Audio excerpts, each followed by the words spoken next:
cabbage, red bell pepper, carrots, shredded chicken.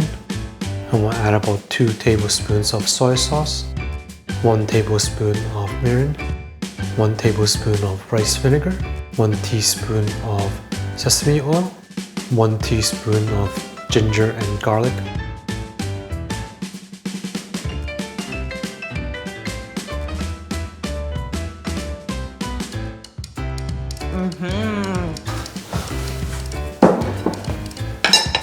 We have a salad, a Japanese style salad. Oh, okay.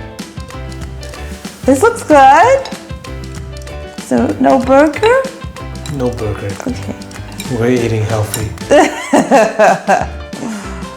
It's like supposed to be like sweet pickled? Yeah, ish. It's good.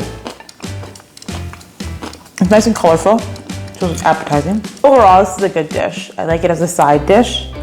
I mean, the chicken makes it pretty hearty, along with the pecans.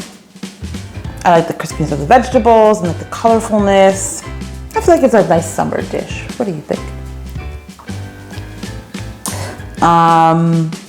And it tastes just like the burger that I really wanted.